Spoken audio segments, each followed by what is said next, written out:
Okay, welcome to the final roundtable. Well, we thought we bring kind of the most famous talk show guests to Hamburg, and so finally we're going to rock the stage here. And I have a feeling that people are so tired that they'll just give us thumbs up or thumbs down at this particular point. But let's see whether we can provoke them with a few questions. We have the roundtable on the end or turning point for German IR in light of the Russian invasion of Ukraine. And I'm very delighted to welcome Carlo Masala from the University of Munich, Nicole Deitelhoff from the Peace Research Institute in Frankfurt and the Goethe-University Frankfurt, and then Gunther, I haven't seen you. Gunther, Hellmann, Goethe-University Frankfurt, sorry. Oh, that lost generation over there. And we have Siddharth Tripathi from the University of Erfurt. And is Xymena here? Xymena Kurowska from the Central European University of Vienna. Where can I see you, Xymena? I don't see you.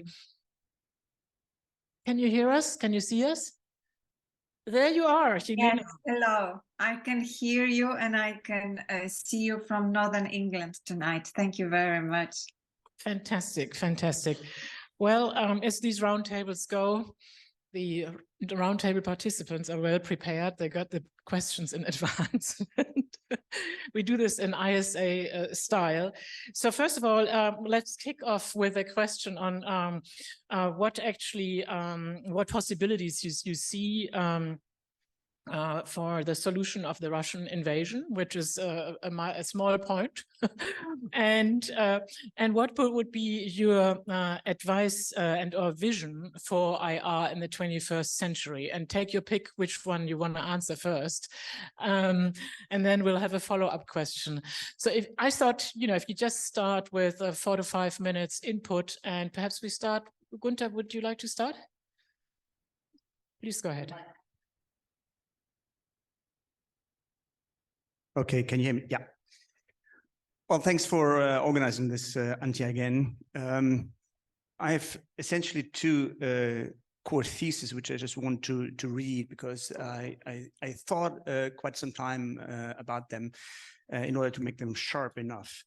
The first one is, as far as the turning point question is concerned, that in the comparatively long history of IR, the current historical point is just one more political turning point, which, like many others before, most recently, you might say 89-90 or 9/11, seems to have a longer lasting impact as things currently unfold. Yet, this applies almost exclusively to the German context, and I mentioned that in the afternoon. I think this kind of conference could only happen in Germany, and in that sense, we are very special in that context. Yet in the overarching context, as far as implications of the Ukrainian situation and the Russian war is concerned, will affect the discipline in a similar fashion, I would argue, and that in future hindsight, say about 10 years down the road, only few will even remember that we thought about this current political turning point in terms of a potential turning point for the discipline. I will only mention this thesis, and we might get into discussion later on if that is worthy in your view. The second point, as far as the solution question is concerned, that Antje raised, is that in my view, IR is not, or at least not primarily, in the solutions business. Our task as a discipline is threefold. First, identifying and properly describing problems, and I think that we are not as good as I would wish we would be in terms of specifying how we translate concrete, practical, political problems into problems that we might be able to actually research as scholars in the academy.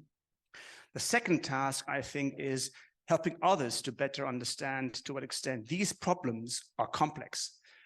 if they were easy, I think we would not spend too much time on them. And I think in that context, in particular, if you look into the war in Ukraine, my sense is that it is worthy to look again into classics such as Clausewitz on the one hand and Thomas Schelling on the other. Those are the sources that we as scholars might be able to draw on with benefit, I think, because the kind of theory that Clausewitz, for instance, I mean, Christopher is here, others have worked on Clausewitz more so than I have, but the way that I read, especially how Clausewitz defines theory, the theory of war, is he stays at a fairly abstract level, as Schelling does in his strategy of conflict, for instance, arguing in particular that we should acquaint us with the subject matter that we are dealing with. We have to be vertraut. Theory is Betrachtung in a very basic sense. It's not the kind of theory that we normally talk about in IR these days, and that the actual warfare, the action on the ground, is stuff that we have no idea how to deal with as scholars in a serious fashion, which is why we should just stay away of it.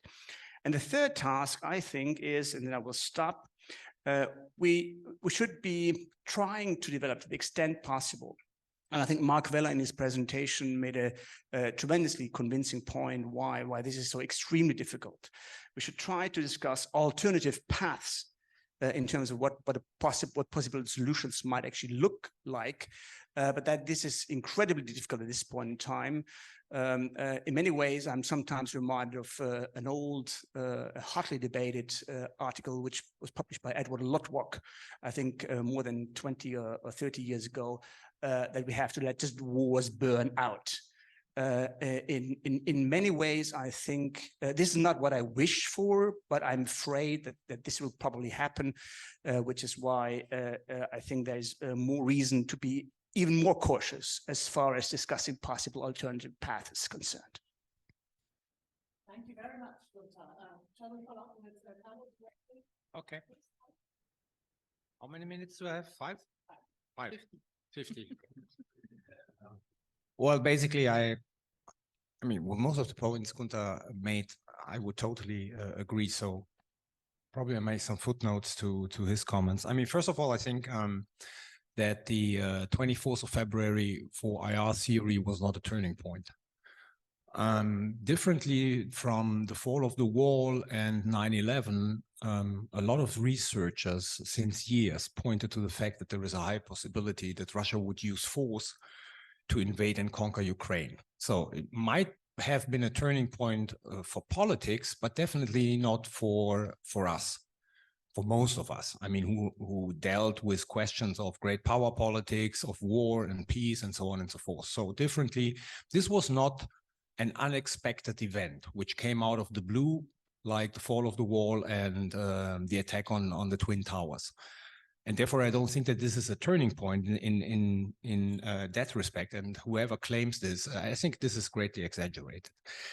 It might be a turning point, and I come here to points Gunther made for our future research subjects, because some points are coming back, which, let's say, the generation we studied with has dealt with extensively. So there are a lot of people working on concepts like deterrence and coercion and so on and so forth. But I think here we have to look deeper what this means in the 21st century. I mean, Schelling, great scholar, but the problem is, does what Schelling developed in the 60s, was it, or in the 50s, does this apply one-to-one to the 21st century and the need to deter Russia in the future? So we have to go back to the classics. We have to ask, what can they basically tell us about what lies ahead for our research agenda? And therefore, this might be a turning point. But at the same time, and I come from security studies, from the military side of security studies, I would raise a warning flag that we should not throw out the baby with the bath. We should continue with all those research people made who basically would rule out the coming back of major war, which basically means what are conditions for lasting peace? How can basically reconciliation be done? And all these questions, global governance. It's not the time that basically we should forget about this, because we are moving into great power competition, because these are things, this is research which provides knowledge for a period after we basically have established a sufficient deterrence with Russia, and we can reach out once again to establish some kind of cooperative security framework with Russia. So what I mean is basically, you know, turning point when it comes to research subjects. Some old things are coming back, but we should not forget that the research most of you did in the past is not irrelevant for the future. And therefore, you know, peace research should continue what it did over the past, whatever, 40 years or something like that. So this, as far as the first question is concerned. The second question is, well, maybe we should work, I mean, those of us who are working on, let's say, a very high standard theoretical level should work closer with those who are doing regional studies. If they basically deal with certain regions, if they try to answer, we should basically come, you know, if you look at the debate and you look at the media, especially in Germany, a lot of people are coming from Eastern European studies. They have, I mean, they're not coming from theory. Their background is not theory, but they have a very deep and dense knowledge about what's going on in certain countries, and they can contribute a lot to knowledge. And in the past, my impression at least, there was a kind of separation of those who worked on certain subjects, digged very deep in, and those who basically did theory. They dealt probably with the same question, but they had not that much connection. Maybe we should basically connect much more if we work on theory and we have certain case studies with those who really have a familiar and deep knowledge of regions and countries. Last point, which is basically the same point as I said with the research agenda in the future. I don't know what the syllabus of all of you is now for this term, but I would say we need to bring back some of the classics of strategic studies. I mean, concepts basically which were very popular in German IR and in universities, in teaching in, let's say, the 80s, the 70s, the 80s, then almost been forgotten because they would be considered as of no use for students. And maybe we should basically work up our syllabuses in the IR 101 lecture or other stuff we do at the university, and bring all these concepts back in so that students have a good and sound knowledge of the fundamentals basically of, yeah, I would say security studies or where IR started with. These are my points. Thank you, Carlo. Next, please, and the next footnote. I think I also agree with lots of what Gunther and Carlo have said. Regarding the question whether this is a turning point for IR, I think no, it's not a turning point, let alone a Zeitenwende. But what it does, I think, is it constitutes a kind of a revitalization of IR as a field. This is something that I experience. And I think we can see that already on this conference, because this war has spurred interest in discussions across theories, theoretical camps, and also across thematic fields. And you can see that here because we have this diverse group of scholars who come together with very diverse fields and theoretical approaches. And I think, of course, it's good. And I think what it does as well is it spurs interest in the classical theories, the theories of war and peace. In a way, this is back to the roots, because, I mean, the question of war and peace, that was at the core of our discipline when it was born. So in a way, we are kind of, going back to our roots and rethinking our roots for the 21st century. So all this is good. But of course, where there's so much light, there's also some shadow. And there's some worries that I have. And because we are supposed to also provoke a little bit, I'm trying to do that now. And I think there are two problems that I would see. One is that we fall back in paradigm wars. And I do not mind paradigms, actually, nor the competition. Why? Because that often makes for novel approaches, for questions, and novel hypotheses. So it really illuminates, it carves out certain arguments much better. And so I think paradigmatic competition is good. However, it's getting unproductive when it is a fight or a competition for dominance. I think then it's really unproductive for us as a field. And I think there are some tendencies right now that we can see in our discussions that going into that direction. And maybe I'm exaggerating, probably I do, also to provoke you a little bit. But I mean, we started this conference with Münkler's claim today, right? With all these funny constructivist complete failures. We need more hardcore realists back on chairs, right? So, I mean, he's not an IR theorist, but anyways, that was already a strong claim. And in that direction, that one theory camp is better than the other. And I think that's nuts. But there are other talks as well that, for instance, only strengths can decide a war. That's all that matters. You should not talk about negotiations. That's weakness. And with weakness, you will lose in this war. I mean, there are, you know, at times, for instance, we've talked about this afternoon, right? That people are using realism to explain to us foreign policy decisions or the process within a war, decisions to negotiate. But realism isn't about that. It's a systemic theory, actually. And we knew that at a certain point in time, but we seem to have forgotten and begin again with these overstretched arguments. And the same actually holds for other theories as well. I've heard arguments, it's all about culture. If you know the culture, you know what's going on. Well, bullshit, actually, right? So I think what we have learned during the last decades and the turf wars that we have been through is to see that our theories can explain certain parts of reality, but then we need other theories that can explain other parts of theory. And I hope that we manage to remember that even in this crisis. Now, the second point that I would like to make, or the second worry that I have, is that we tend to banalize our field, banalize our expertise. And so I do not only worry about that this crisis makes us unduly simplify reality or totalize it by making it applicable to our favorable theory, but that we tend to make our own expertise become less serious by becoming lazy in catching the low-hanging fruits in our public statements and in our publications. Now, what do we see in this debate since the last 8 months? We are engaging in blog posts. There are so many blog series on this war, and they're good. I love them, but still, they take away time from other things.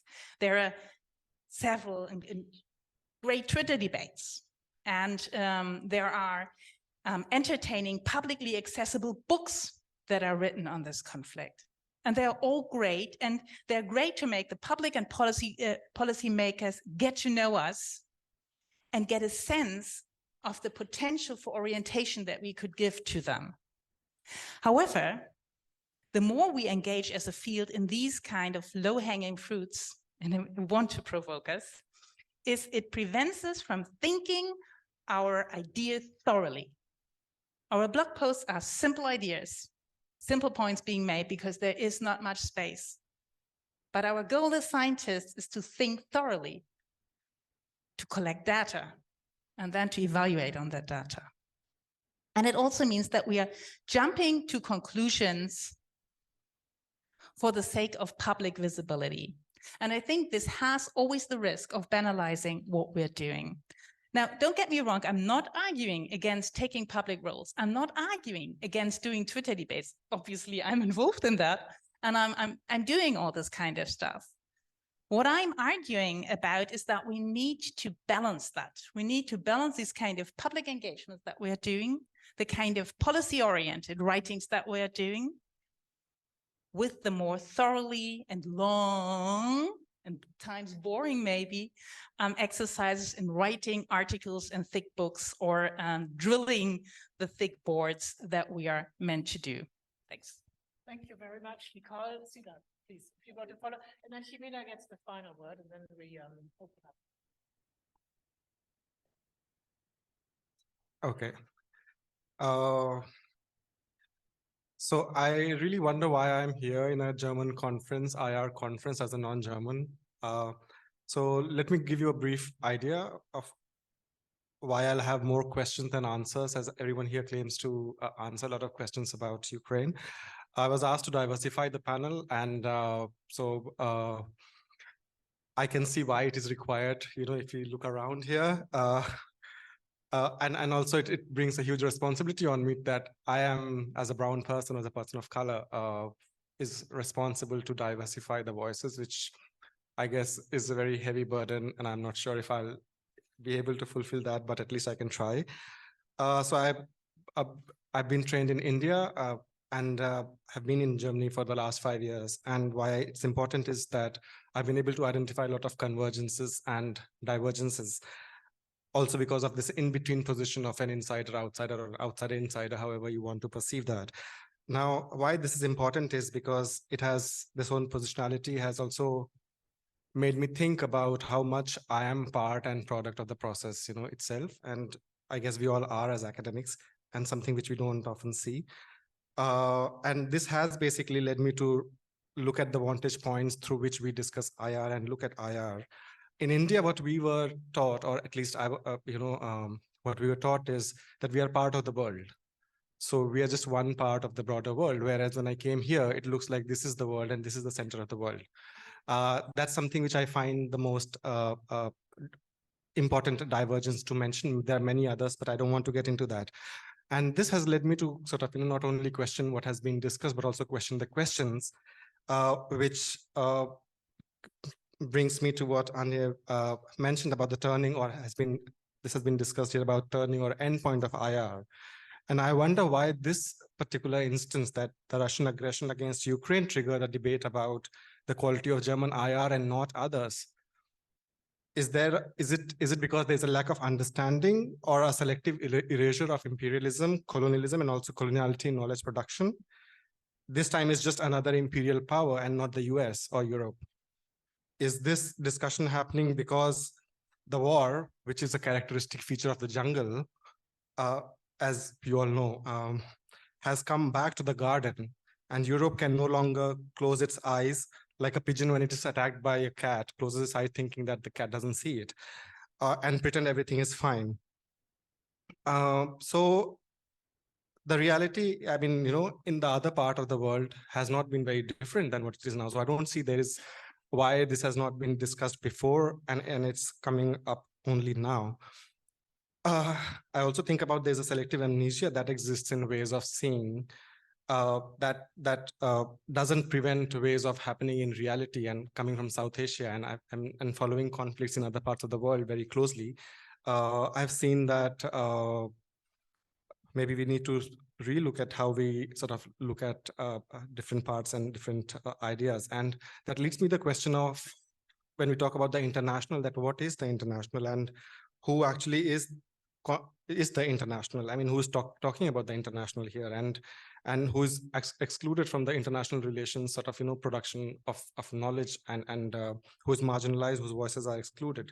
So that sort of raises the questions about the first question that you mentioned. The second question is about what should we do? And, I guess Mark Weller has already answered so many questions, and I guess the legal experts, have all the answers, given how US and the West have solved all the conflicts and have ways of dealing with all the other conflicts very peacefully, the recent being the deal with Taliban.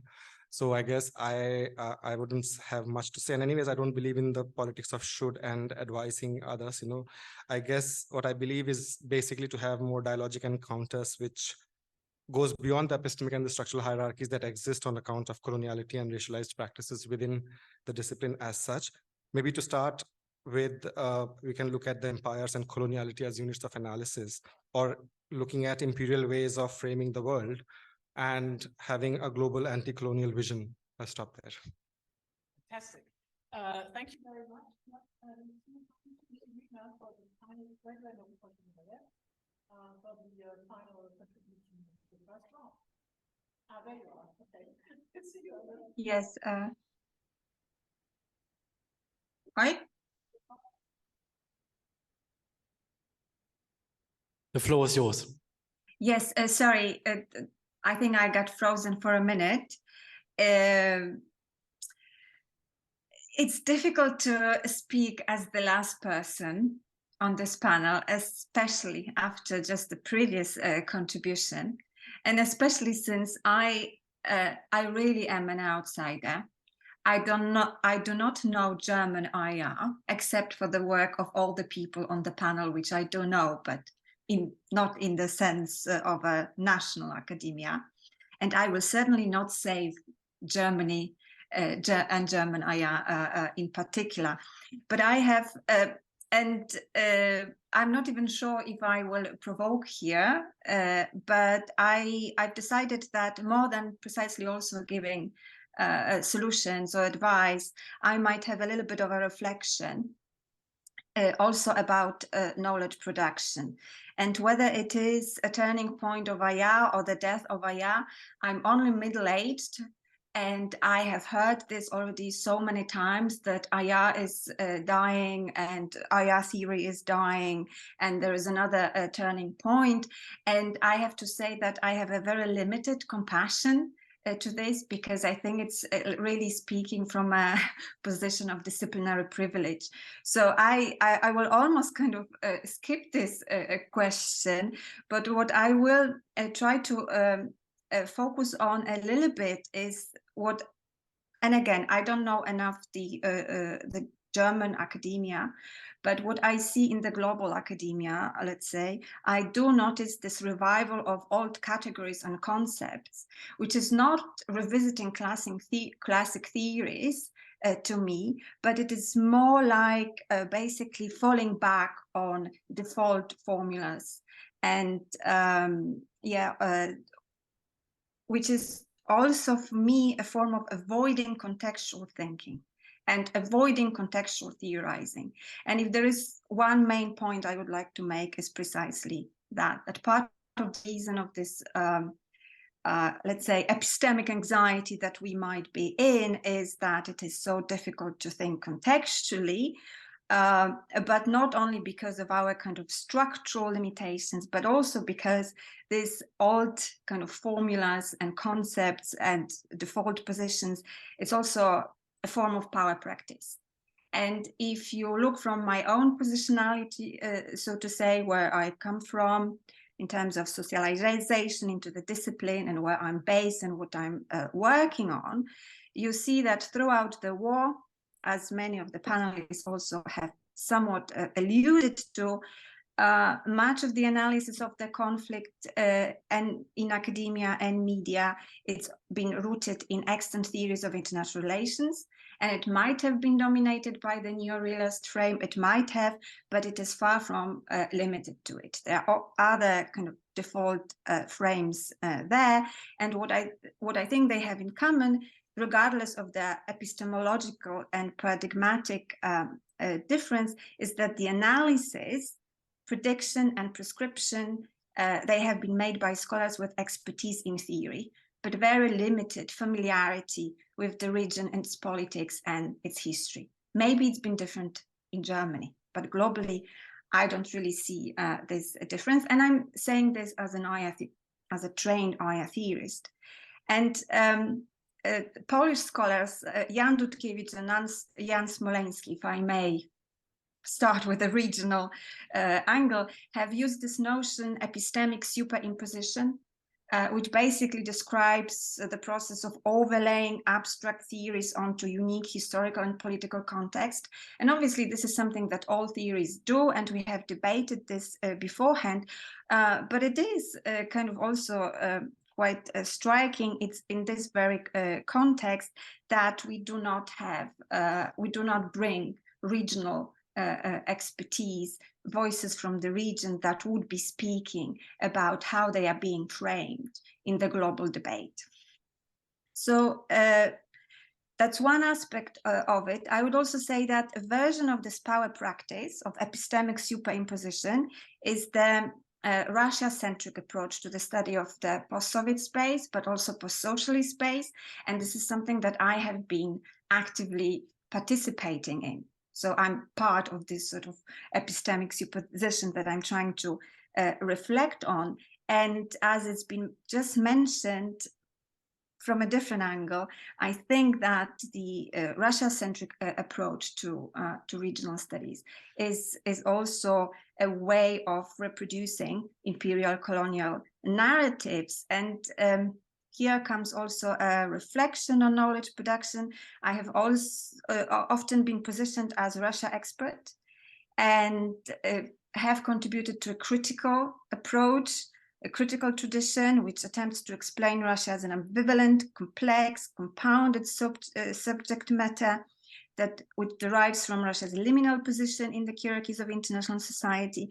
But this has challenges, and this has, for scholars coming from this very tradition, I think they might feel and see the scholarship a little bit trolled these days because of how the regime propaganda and regime scholarship, how they have been promoting this disingenuous discourse of democratization in international society, but also the relativizing discourse of equivalence. So what I want to say is that in the current situation, what I see like, let's say, sociologically speaking, the demand being is to rethink both, critically reflect both on the great power pathology formula, which has been a default position, but also to reevaluate a particular kind of a critical position, how apparently critical knowledge may actually reproduce imperial narratives. And here, from a very different, let's say, regional angle and positionality, but I would also agree that we need to rethink imperialism, that there might be different forms of imperialism, and imperialism is a very important category of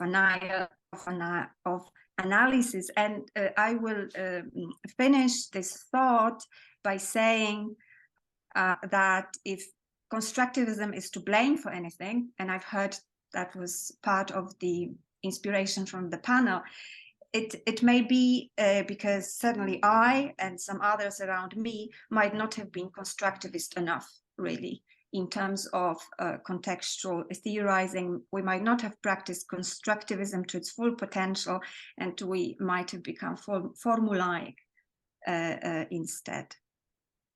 So that would be for my reflection. Thank you very much.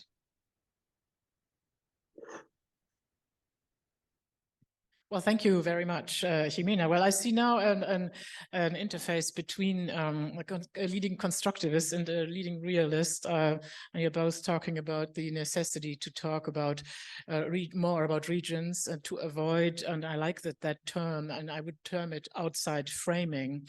In social movement research, it would be called outside naming. And so I think that could be a concept that I hear people mentioning. And obviously the end of IR, I don't think anybody ever thought of the end of IR. We simply took kind of a spin on the Münkler. And I want to, for the final round, and I would ask you for really very brief comments to take another spin on the Münkler, perhaps kind of, send a thought in his direction.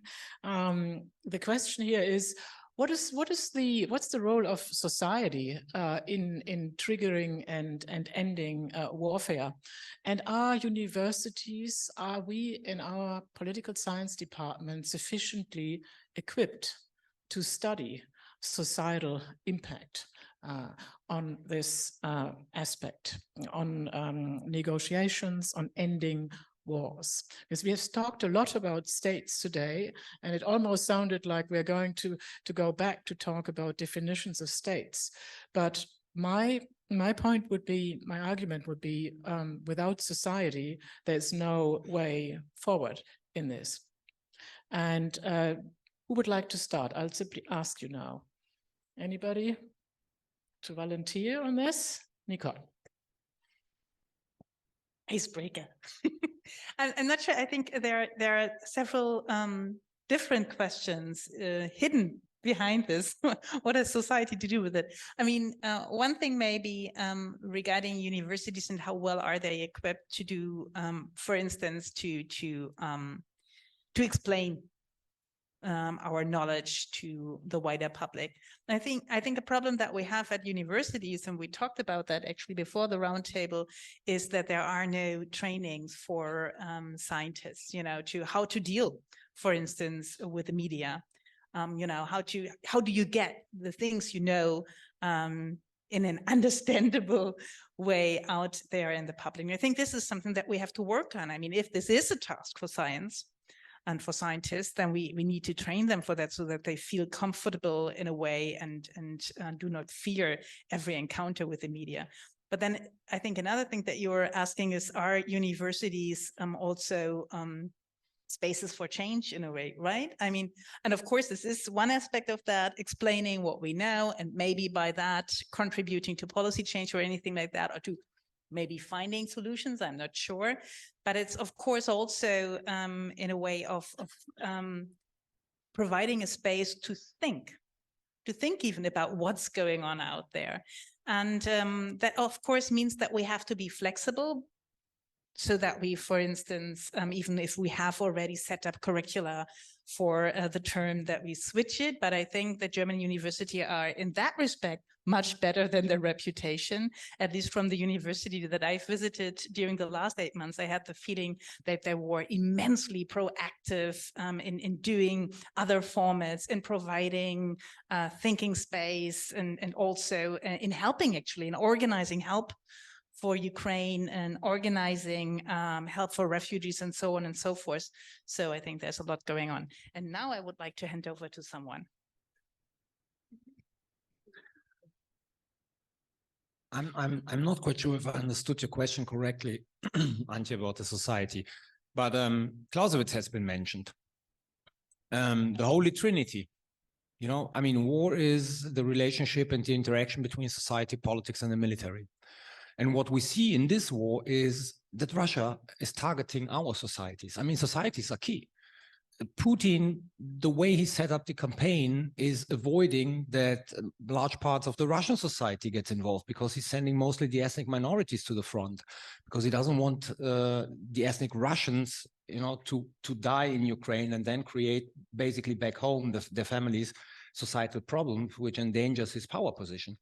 So I'm not quite sure whether this is true in the way I will say it now, but it looks very much as this is one of the first interstate war where societies, not only between the two states that are fighting each other, but also outside, are playing a very incremental role. This whole hybrid warfare, I mean, which targets, for instance, our society, has the aim to create a situation here where basically large parts of the society will pressure the German government to pressure the Ukrainian government to come to solutions with the Russian and to give up territory.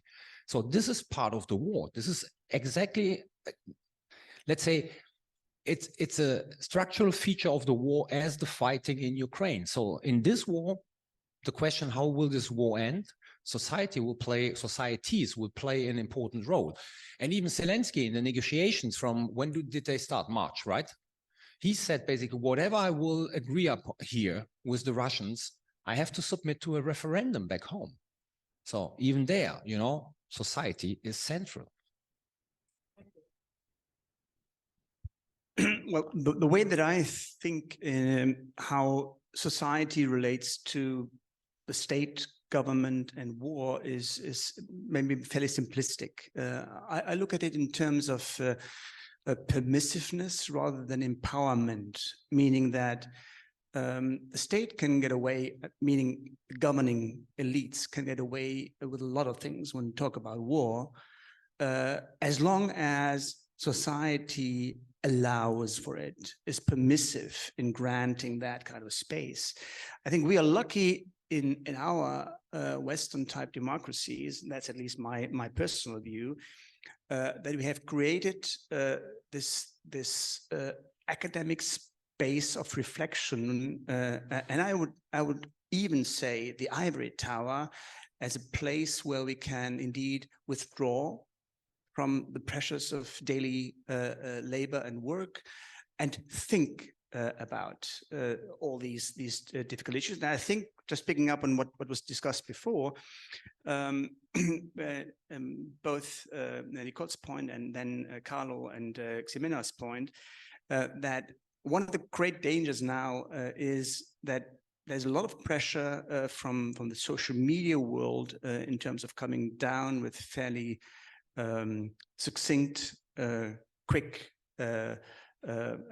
highlighting kinds of messages, and that the ivory tower is the space that we should cultivate as the space where we can build up complexity, where we can look at these kinds of issues. And I'm wondering, Carlo, maybe you have stories to tell about how you might have used your prominence in the social media for academic purposes in terms of just coming back to the university and building on those kinds of experience. I think also that Carlo's point about remembering the discussions and concepts that we used to discuss in the 70s, 80s, and possibly also a bit earlier than we can remember, is worthy to look at. But combined with what Xymena has been saying in terms of contextual theorizing, I mean, we are living in a very different world today where many of the key concepts, this is also the way that I introduce Clausewitz and Schelling in my understanding. These are classics that are worthy to be read today because they are of value to the key problems, because they are at a certain level of theoretical abstraction, so that they apply at the strategic interaction dynamics that we observe or try to make sense of when we come to war. So in that sense, this is how I look at the problem of society, universities, and theorizing. So I don't see that these are two questions, separate questions, because for me and where I studied, I mean, society and universities were not really separate entities as such, right? I mean, they were, what we discussed in the university was very contextualized in what was going on around. But coming to this question of society, I'm not particularly sure, you know, where are these societies based? I mean, what is the location of the society? And why I talk about is that certain societies do have the privilege of choice, certain societies do not have the privilege of choice. So we need to take that into account when we talk about the role of society in triggering or ending warfare. I'm quite an optimist, and I do see the role of society in ending or at least questioning also state-sponsored war, you know, against its own people. When you talk about universities, I mean, if I look at the universities here, are we really taking the transitions that are going on in the society into the universities? You know, are universities reflection of the flux that is going on in the society? I mean, look at the number of people of color as, say, professors in German academic institutes. I mean, is that, are we really taking that into consideration? Or is there any self-reflexivity of the colonial sort of microprocesses of production of knowledge that is going on here? And since there's been so much discussion on going to Clausewitz and other, you know, treaties on war, there's enormous literature that exists on treaties of peace, which comes also from, say, contexts also from India. For example, I have an entire list which I can go on right now. But for just a very important reference that I have been using a lot in my work was Paulo Freire's Pedagogy of the Oppressed, where he talks about the purpose of knowledge. And he talks about, you know, production of knowledge which is in solidarity for action. So he doesn't really separate or dissociate these two ideas. And I do feel that when we talk about or if we need to get beyond this binary of, you know, us, them, university, society, I guess, you know, that's a very good reference that one can really look at. And he also talks about pedagogy of hope. So might be some other references apart from what we need to know more about war. Thank you. Well, thank you. Obviously, there are boundaries between the university and society and the public, and the media have a role. And I sometimes feel that as public intellectuals, some of us need to take over the duty of the media and journalism. And that's, of course, extending our work into yet another task, which we could rather use that time to actually think. And so I think that's something to take away from this panel. I wanted to turn to Xymena for a final brief statement. Xymena, please. Thank you. So much has been said. I would like to perhaps offer a little thought on the digital society and digital global society, if I'm not frozen. No, we hear you well. Okay, thank you. With this question, I was thinking about participatory digital culture, and to what extent really Russia's war of aggression is the first kind of war that is happening to this extent globally in the digital kind of context. And on the one hand, we see how it, I think, paves the way of bringing in the lived experience of the invasion, not only in Ukraine, but also elsewhere.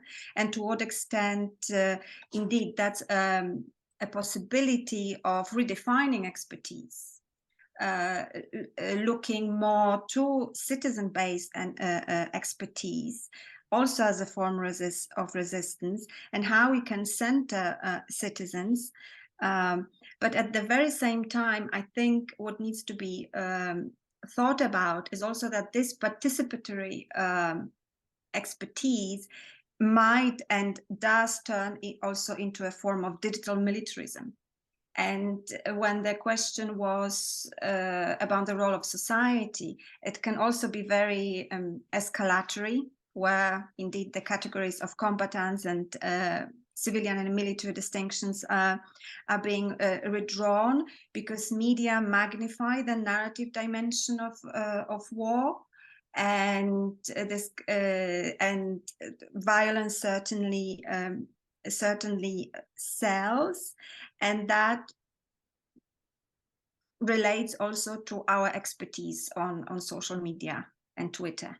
I think it's this also needs to be studied, and it's worth studying how we make ourselves experts on social media and on Twitter. This has already been mentioned, but I think there is a lot of kind of following the principle of if it bleeds, it leads, also in academic expertise. So basically my one line is that this participatory narrative warfare can be both a form of reframing expertise, but it's also escalatory. Well, thank you, Xymena. That was a really important point, and I think we can conclude this session. I will not invite you for more questions. We said 5 to 9 we're leaving the room, and we're going to leave the room. Thank you very much to the roundtable participants. We're giving you a hand, and we can continue the discussion tomorrow or in a bar, wherever you prefer to find yourself next. Thank you very much.